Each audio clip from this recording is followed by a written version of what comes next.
I'm Anita Perry, 32, the backbone of Perry Fashion's supply chain. At our year-end party in Scottsdale with 150 employees watching, my sister, the CEO, stepped to the microphone. Anita apologized to my boyfriend, our sales director, for criticizing his campaign, she demanded. His botched online sale had nearly cost us our biggest clients, and I'd called it out. I refused to grovel. Her eyes narrowed.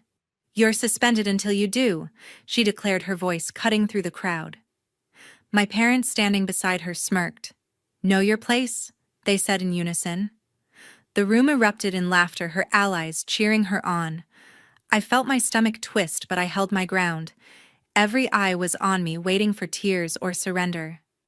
Instead, I locked eyes with her. "Juk Thoy," I said, my voice steady, and turned for the door. The crowd parted, whispers trailing me. I didn't look back. My sister thought she'd won, humiliating me in our family's empire. My parents thought I'd crawl back. They were wrong. I'd built the system that kept this company alive, and I wasn't done yet.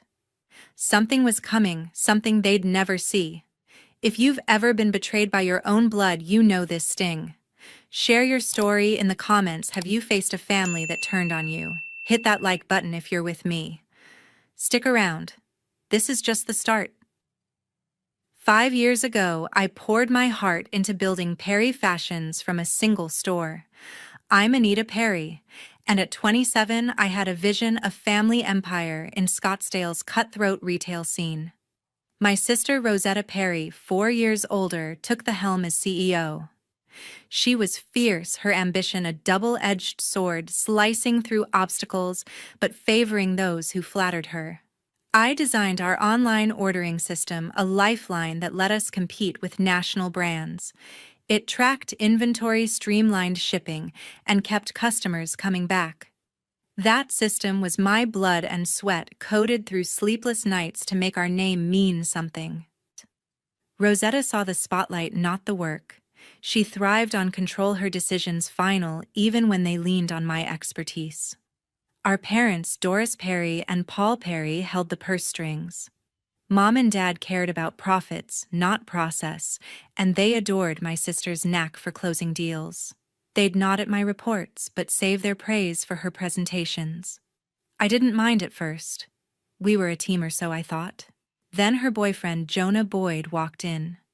She hired him as sales director, a role he wasn't ready for. He had charm, sure, but no grasp of retail logistics. His appointment wasn't about skill, it was about her heart. I leaned on my assistant Nellie Scott, who'd been with me since our first store. She was sharp, loyal, and caught details I missed. Nellie warned me early that Jonah's flashy ideas might outshine my steady systems. I brushed it off, trusting family ties. But cracks formed. Rosetta started bypassing me in meetings, her boyfriend pitching half-baked plans that ignored my data. Mom and Dad backed them, their eyes on quick wins. I felt trapped, my role shrinking in the empire I'd built. The deeper we grew, the more I sensed a shift.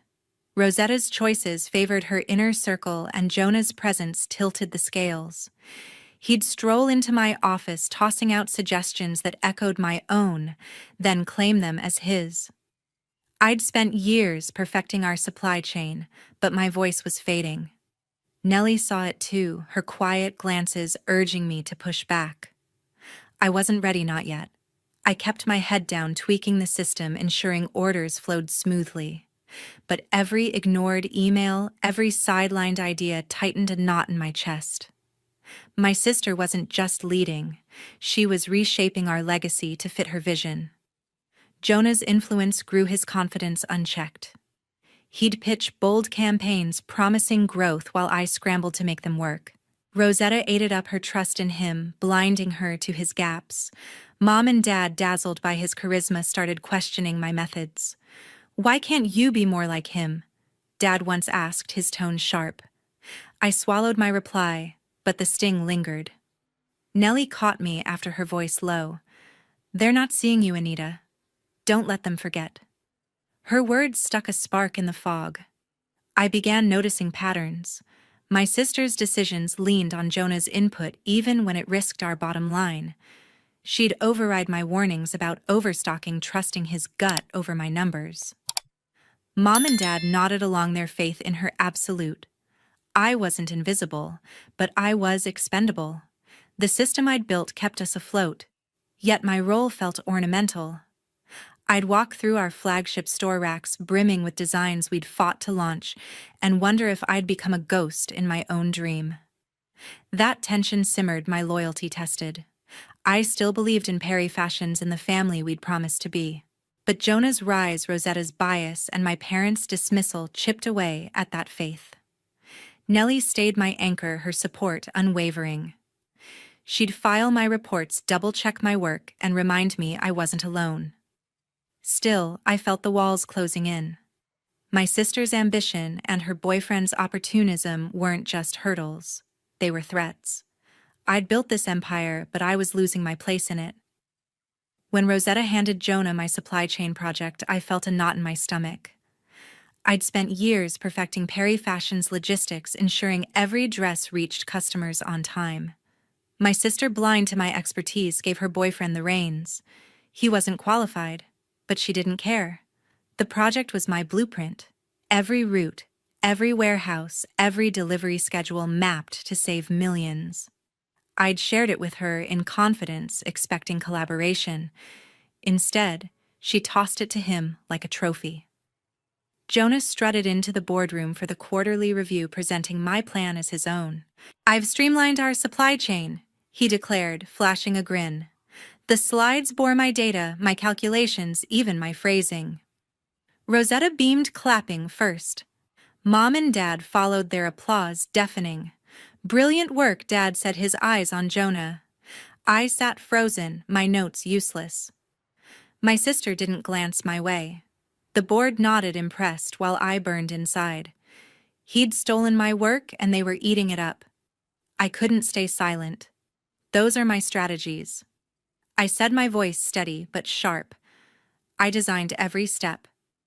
The room stilled. Jonah's smile faltered, but he recovered fast. Anita helped with some details. He lied, dismissing me. Rosetta cut in. "This isn't about credit, Anita, it's about results." Her tone was final, her loyalty clear. Mom leaned forward. "You need to cooperate, not compete," she scolded. Dad nodded. "Support the team." I opened my mouth, but their stares shut me down. My objection was buried, my role erased. After the meeting, I paced my office, replaying their words. Nellie slipped in, her face tense. "He's angling for more control," she whispered. I overheard him talking about leading all major projects. My assistant's warning hit hard. Jonah wasn't just taking credit, he was positioning himself to overshadow me completely. I'd built the system that kept us competitive, yet he was turning it into his stepping stone. Nellie's loyalty grounded me, but doubt crept in. Was Rosetta complicit? Or just naive? Her trust in him felt like a betrayal. I dug into Jonah's implementation, searching for flaws. His version of my plan was sloppy routes. Overlapped warehouses were understaffed, and delivery times lagged. I'd warned Rosetta about these risks, but she'd ignored me. Now customers were complaining and orders were delayed. I drafted a report highlighting every error and sent it to her. Her reply was curt. "Jonah's handling it." No discussion, no acknowledgement. Mom and Dad backed her as always. "Trust your sister's judgment," Mom said over dinner, her tone dismissive. Dad chimed in. "He's got vision, learn from him." Their words stung, their faith in me non-existent. Nellie kept me sane, pulling data to prove my point. "Your plan was perfect," she said, showing me the original. "He's cutting corners." Her evidence was undeniable, but Rosetta wouldn't listen. I confronted my sister in her office, laying out the delays and customer complaints. "These are Jonah's mistakes," I said, pointing to the numbers. She barely looked up. "Stop undermining him," she snapped. "We're a family business. Act like it." Her words weren't just a rebuke, they were a wall. She wasn't leading. She was protecting him. That night, I couldn't sleep. Jonah's ambition was clear now, his charm a mask for opportunism. He wasn't just taking credit, he was rewriting my place in Perry Fashions. Nellie's warning echoed he wanted control, and Rosetta was letting him. My sister's loyalty, once a given, felt shaky. Had she known he'd use my work? Was she choosing him over me? I'd trusted her to value our shared dream, but her actions said otherwise. Mom and Dad's blind support only deepened the cut. They saw her as the star, me as the backup. I started watching Jonah closer, tracking his moves. He'd pitch ideas in meetings, each one leaning on my systems, yet he never mentioned me. Rosetta ate up her praise, lavish. The board, swayed by her confidence, approved his proposals. My parents, dazzled by his promises, pushed me to step up like him. Step up, I'd built the foundation they stood on. Nellie caught me after one meeting, her voice low. "He's not stopping," she said. "You need to protect what's yours." Her words weren't just advice, they were a wake-up call. The realization hit hard. Jonah wasn't a colleague, he was a threat. His rise wasn't just about ego, it was about power. Rosetta's refusal to see it made her complicit. I'd poured my soul into Perry Fashions, but my sister's bias was dismantling my role. I wasn't just fighting for credit, I was fighting for my place. Doubt turned to clarity. I couldn't trust her anymore. Our family business was fracturing, and I was on the outside. Jonah's flashy online campaign was a disaster waiting to happen. He'd pitched it as Perry Fashion's ticket to dominate Scottsdale's retail market, promising record sales. My sister bought every word, greenlighting his plan despite my warnings. I'd crunched the numbers, his projections were reckless, ignoring warehouse limits and shipping constraints. Rosetta brushed me off, her trust in her boyfriend absolute. The campaign launched with fanfare, ads flooding every platform. Customers swarmed, orders piled up, and then the system buckled. Warehouses overflowed, shipments stalled, and complaints flooded my inbox.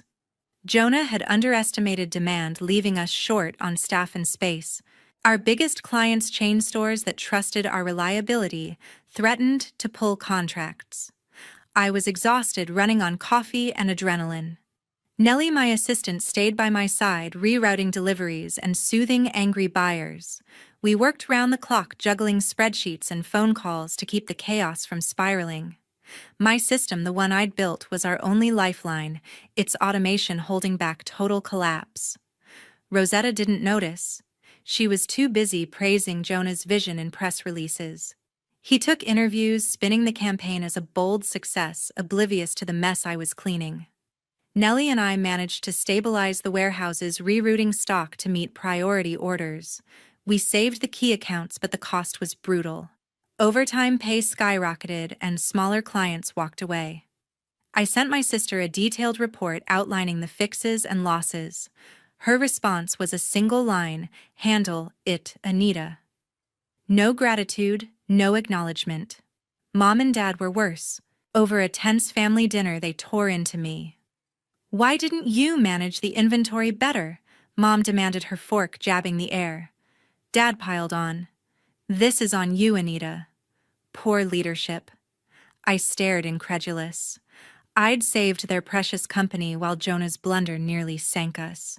Nellie's quiet presence at the office kept me grounded, her updates sharp and precise. "We pulled it off," she said one night, handing me a revised shipping log, "but they're blind to it." Her words fueled my frustration. The breaking point came late one evening. I was updating the online ordering system, tweaking algorithms to prevent another overload. Buried in the code, I stumbled across a file I'd forgotten, a confidentiality agreement I'd embedded years ago. It was a safeguard designed when I'd built the system from scratch. The clause was clear: if I was wrongfully terminated, I could lock access to the platform, halting all operations. My heart raced. This wasn't just a technicality, it was power. I kept it to myself, the secret a flicker of hope in the haze of exhaustion. Rosetta called a staff meeting the next day, her boyfriend at her side. They stood before the team, touting the campaign's record-breaking orders. Not a word about the near catastrophe or my fixes. I clenched my jaw, Nellie's glance urging me to stay calm. My sister's speech was all about Jonah's leadership, her pride in him palpable. Mom and Dad, seated in the front row, nodded approvingly. I felt invisible. My work erased again. When I raised the issue of client losses, Rosetta cut me off. Focus on solutions, not problems, she snapped. The room moved on my voice drowned out. Nellie pulled me aside after. They're rewriting the narrative, she said, her tone urgent. You saved us, but they're giving him the crown. Her words stung, but the contract's discovery burned brighter. I didn't tell her not yet. The clause was my leverage, a way to reclaim what was mine. I buried my excitement, focusing on the daily grind. Jonah's mistakes kept piling up, his next proposal already on Rosetta's desk. I warned her again, citing data on staffing shortages. She ignored me, her faith in him unshaken. Mom and Dad's criticism didn't let up. At the office, Dad cornered me. You're not pulling your weight, he said, his voice low. Jonah's carrying the team. I bit back a retort, the contract's existence a silent shield. Nellie noticed my shift, her eyes narrowing. You're planning something, she said, half questioning. I dodged her, not ready to share. The clause wasn't a plan, it was a possibility. I kept working, ensuring the system ran smoothly, my secret locked away. The campaign's fallout lingered. Smaller clients didn't return, and staff morale dipped. I fielded their complaints, promising better processes. Nellie and I streamlined operations, cutting losses where we could. Rosetta didn't care. She was planning the year-end party, Jonah's next big moment. My parents, dazzled by her confidence, pushed me to support the family. Support, I'd carried them through the storm. The contract clause stayed in my mind, a quiet promise. I wasn't just saving Perry Fashions, I was preparing to protect myself. The year-end party's festive lights couldn't hide the tension in the air. Perry Fashion's Scottsdale ballroom buzzed with 150 employees, their chatter a thin mask for the undercurrent of unease. I stood near the bar, my stomach tight, sensing trouble. Rosetta, my sister, had been distant all week, her boyfriend Jonah glued to her side. The campaign's fallout lingered, warehouses barely recovered, clients still wary, yet they acted untouchable. Mom and Dad mingled, their smiles reserved for her, never me. Nellie, my assistant, caught my eye from across the room, her nod steadying me. Rosetta took the stage, her voice commanding. Tonight we celebrate our resilience. She began praising Jonah's bold leadership. The crowd clapped, but I felt the room spin. His campaign had nearly ruined us, and I'd saved the day. She didn't mention me. Instead, she turned her gaze, locking onto mine. Anita stepped forward, she said, her tone sharp. Whispers spread. I walked to the stage, every step heavy, knowing this wasn't praise. She didn't waste time. You criticized Jonah's campaign, undermining our team, she accused. Apologize to him publicly now. The room went silent. Jonah stood beside her, smirking, his confidence unshaken. I stared, incredulous. Apologize? I said, my voice clear. His miscalculations overloaded our warehouses, cost us clients, and nearly sank us. I fixed it. Gasps rippled through the crowd. Rosetta's face reddened, her control slipping. You're out of line, she snapped. Say you're sorry or you're done. I held her stare, the weight of every betrayal, her bias, his theft, their dismissal crashing down. I won't, I said, unflinching. Her eyes blazed. You're suspended effective immediately, she declared, her words slicing through the room. Mom and Dad, standing nearby, laughed coldly. Know your place? They said in unison, their voices dripping with disdain. The crowd erupted, some cheering, others whispering. Jonah's smirk widened, my sister's chin, lifted in triumph. I felt their scorn, but I wasn't broken. Juk thoy. I said, my voice steady, cutting through the noise. The phrase hung in the air, a promise they didn't understand. I turned, walking off the stage, the crowd parting as I moved. Their laughter followed, but I kept my head high. I'd built the system that kept Perry Fashions alive, and I held its key. The confidentiality agreement buried in my code was my leverage. Rosetta thought she'd won, but she'd just lit the fuse. Outside, the night air hit me sharp and cold. I pulled out my phone, texting Nellie, "Meet me tomorrow. We need to talk." Her reply was instant, "I'm with you." My assistant's loyalty was my anchor, her trust a lifeline. I didn't spell out the plan, not yet. The clause I'd found could lock the ordering system, halting operations if I was wrongfully terminated. It wasn't revenge. It was justice. Rosetta's power grabbed Jonah's opportunism, and my parents' betrayal had pushed me too far. The system would crumble without me, and they'd learn that soon. Back inside, the party roared on, oblivious to the storm brewing. I didn't look back. My sister's public humiliation was meant to break me, but it only sharpened my resolve. Mom and Dad's words, "Know your place," echoed, fueling my fire. They saw me as expendable, a cog in their empire. But I was the foundation, and I'd prove it. Nellie's role was crucial now. Her access to the system's back-end made her my only ally. I trusted her to keep my secret, to help me prepare. The clause wasn't just a technicality, it was my way out. I'd embedded it years ago, a safeguard against betrayal. Now it was my weapon. Rosetta's snap decision to suspend me played right into it. Wrongful termination, she'd handed me the trigger. I wouldn't act rashly. I needed Nellie's help to ensure every step was clean. The system's collapse would hit hard: orders, frozen clients, lost revenue, stalled. They'd beg me to fix it, but I'd be ready with terms. As I drove home, my mind raced. The party's laughter, Rosetta's fury, Jonah's smirk. They thought they'd crushed me. They were wrong. I'd spent years building Perry Fashions, pouring my soul into every line of code, every delivery route. They'd taken it for granted, erased my worth. Now I held the power to remind them. Nellie's message buzzed again. "Tomorrow, 8 a.m., usual spot." I smiled, the first spark of hope in weeks. The fight wasn't over, it was just beginning. Sunrise brought chaos to Perry Fashions as orders froze on every screen.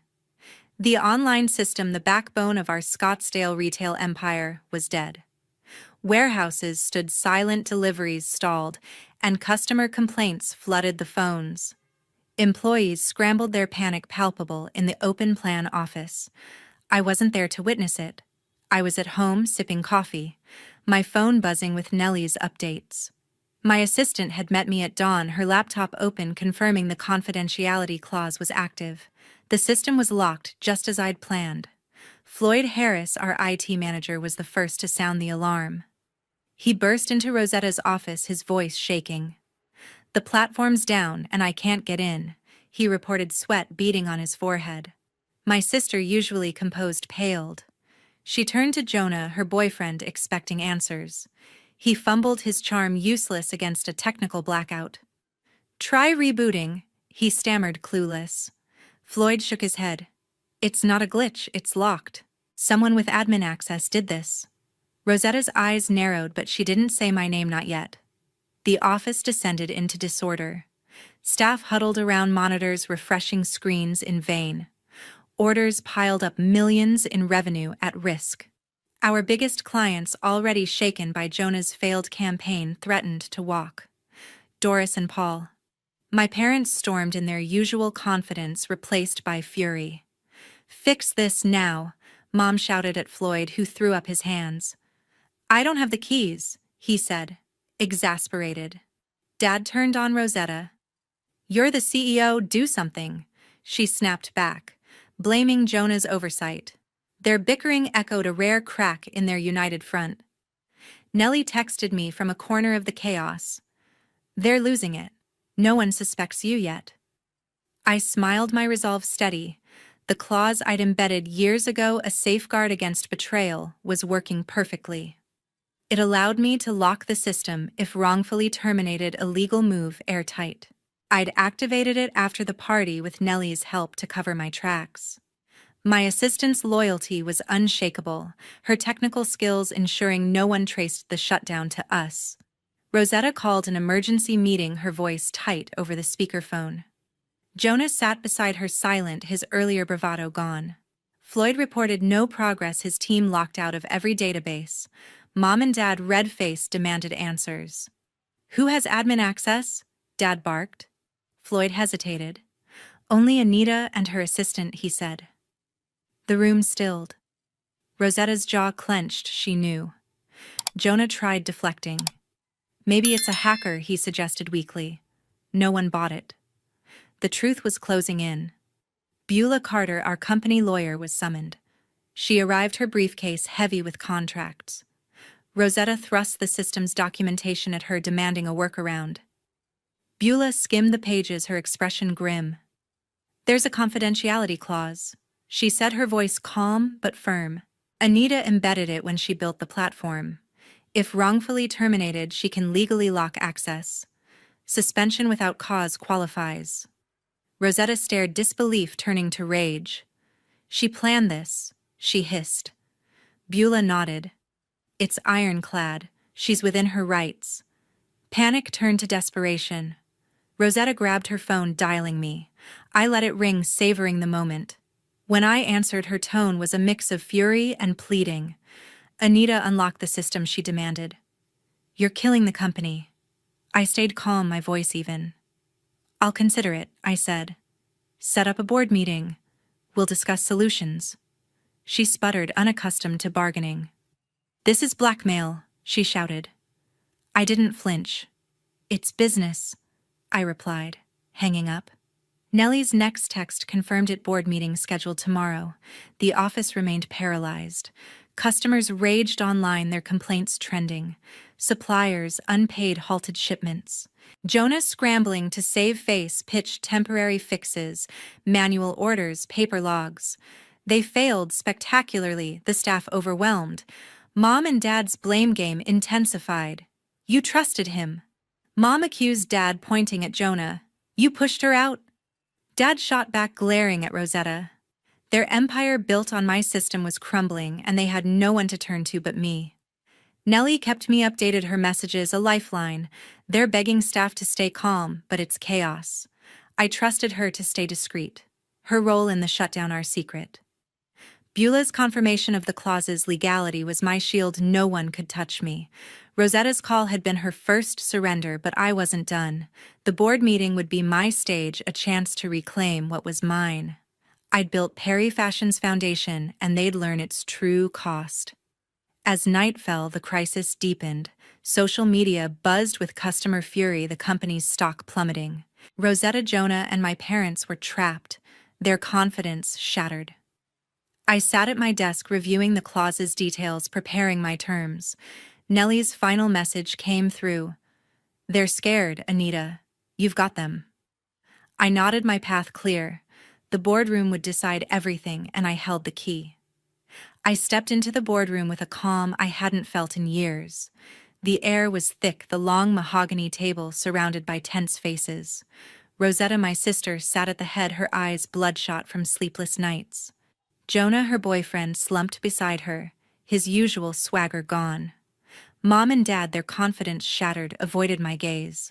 Emmett Walsh and Aidan Nguyen, board members who'd quietly backed me, nodded subtly as I entered.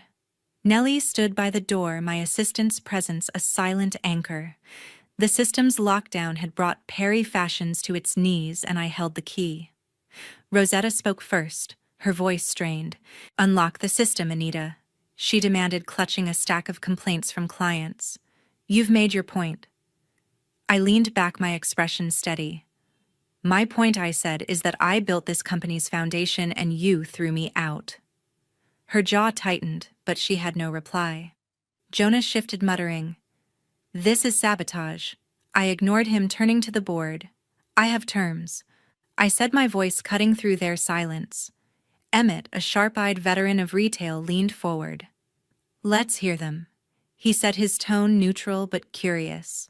Ada, a financial strategist, nodded, her pen poised over a notepad.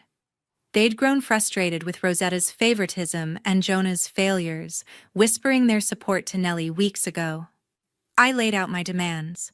First, Jonah's out, fired, effective immediately. His incompetence cost us millions. The room froze. Jonah's face reddened. You can't do that, he sputtered. Emmett raised a hand. The board can, he said, his eyes on Rosetta. My sister's hands shook. He's an asset, she insisted, but her voice wavered. I pressed on. Second, Rosetta steps down as CEO. She becomes an advisor. No voting power. No control. Gasps echoed. Mom stood, her voice shrill. You're destroying this family, Dad joined her. This is our legacy. I met their stares. You chose her over me, I said. You erased my work. Now I'm saving what I built. Ada scribbled notes, her expression unreadable but attentive. Jonah tried to interrupt, his voice desperate. I brought innovation, I cut him off, sliding a folder across the table. Your campaign lost us key clients, I said, pointing to Nellie's compiled data charts of losses, client cancellations, staff overtime. You stole my plans, botched the execution, and took the credit. Emmett skimmed the folder, his brow furrowing. Ada's pen stopped. Rosetta's face crumpled, her defense of Jonah collapsing under the weight of evidence. Beulah Carter, our lawyer, entered with the confidentiality clause in hand. Anita's lockout is legal. She confirmed, her tone matter of fact. Wrongful suspension triggered it. The board can reinstate her or face ongoing losses. Rosetta's eyes darted to Mom and Dad, seeking support, but they were silent, their earlier bravado gone. Emmett spoke, his voice firm. We've reviewed the financials. The company's bleeding. Anita's system is irreplaceable. Ada nodded. Her terms are reasonable given the mismanagement. The vote was swift. Emmett and Ada raised their hands for my demands, outnumbering Rosetta's allies. Jonah was fired, his termination letter handed over by Beulah. He stood, his face a mix of rage and humiliation, and stormed out the door, slamming behind him. Rosetta sank into her chair, tears streaming her reign over Perry Fashions ended. You've ruined everything, she whispered, but I felt no pity. She'd chosen him over me, over the company I'd built. Mom and Dad sat powerless, their legacy slipping away. How could you? Mom choked, but I didn't waver. You told me to know my place, I said, my voice steady. This is it. Dad looked away, his silence an admission of defeat. The board moved to my final demand: control of Perry Fashions. Emmett proposed a new management team with me overseeing the transition. You've proven your value, he said. Ada agreed. The company needs stability. I accepted, but with a condition: I'd step back once the team was in place. The system was unlocked within hours, orders flowing again. I appointed Nellie to lead the interim tech team, her loyalty rewarded. The board approved a new CEO, a seasoned outsider untainted by family drama. Rosetta, now an advisor, left the room without a word, her spirit broken. Mom and Dad followed, their influence gone. The company I'd poured my soul into was safe, but it no longer felt like home. As I walked through the office, employees whispered, some nodding in respect, others wary. Nellie caught up, her eyes bright. You did it, she said, her voice low. I smiled faintly. We did it, I corrected. The victory was mine, but it was hollow. I'd reclaim my worth, but the cost was my family. I prepared to leave my role in Perry Fashions complete. The future was mine to shape, free from their shadow. Walking away from my family was the hardest choice I ever made. After the boardroom showdown, I cut all ties with Rosetta, Mom and Dad. No calls, no apologies, no reconciliation. Their betrayal, years of dismissing my worth, favoring my sister's boyfriend, erasing my contributions, left scars too deep to heal. I left Perry Fashions behind, its new management thriving without their interference. My future lay elsewhere, and I was ready to build it. I partnered with Malcolm Reed, a seasoned entrepreneur I'd met through industry contacts. His sharp mind and deep pockets complemented my vision. Together we launched Luxe Thread, a high-end fashion brand targeting Scottsdale's elite. In 3 months, we secured a sleek office, hired a lean team, and debuted our first collection. Our designs, bold, sustainable, exclusive, drew buzz-pulling clients from Perry Fashion's shrinking base. Malcolm handled investors while I led operations, my system-building skills sharper than ever. Luxe Thread wasn't just a company, it was my redemption. Healing took time. The weight of my family's rejection lingered, but I found solace in Virgil Cox, a close friend whose steady presence grounded me. His quiet humor and late-night talks helped me rediscover joy. We explored Scottsdale's desert trails, our conversations weaving dreams of a life unbound by past pain. Virgil never pushed, but his belief in me sparked something new. Happiness, fragile, but real. I wasn't just surviving. I was rebuilding myself piece by piece. Rosetta's fall was stark. As Perry Fashion's advisor, she wielded no power her voice ignored in meetings. Colleagues once deferential now sidestepped her, their whispers cold. Her loyalty to Jonah had cost her credibility, and the industry took note. She faded into irrelevance, a shadow of the CEO she'd been. Jonah fared worse. His reputation built on stolen ideas and botched campaigns crumbled. No firm in Scottsdale would touch him, his applications met with silence. He drifted, a cautionary tale of ambition without substance. Mom and Dad retreated into isolation. Their empire, once a family legacy, now ran without them. I heard through Nellie, my former assistant, that they lived quietly, their days marked by regret. They sent letters pleading for forgiveness, but I left them unopened. Their words, "Know your place," still stung, a reminder of their choice to side against me. They'd lost their daughter, and no apology could undo that. Lux Thread grew its success, a testament to my resilience. Our second collection sold out, and national retailers took notice. Malcolm and I planned expansion, eyeing markets beyond Arizona. Nellie joined us, her tech expertise shaping our online platform. She thrived free from Perry Fashion's chaos. Virgil, ever supportive, celebrated each milestone, his pride in me unwavering. I stood taller, my confidence no longer tied to my family's approval. Looking back, I saw the cost of their betrayal and the strength it forged in me. I'd built Perry Fashions only to watch it twisted by their greed. Leaving wasn't just escape, it was liberation. I learned to trust my worth, to stand firm against those who diminish me. The industry respected me now, not as a Perry, but as Anita, the woman who'd turned pain into power. My story carries a truth I want to share. Independence is hard-won, but it's everything. Don't compromise for those who betray you, family or not. Believe in your value even when others don't. I walked away from a legacy to build my own, and I'd do it again. The scars remain, but they remind me who I am, a woman who chose herself and never looked back.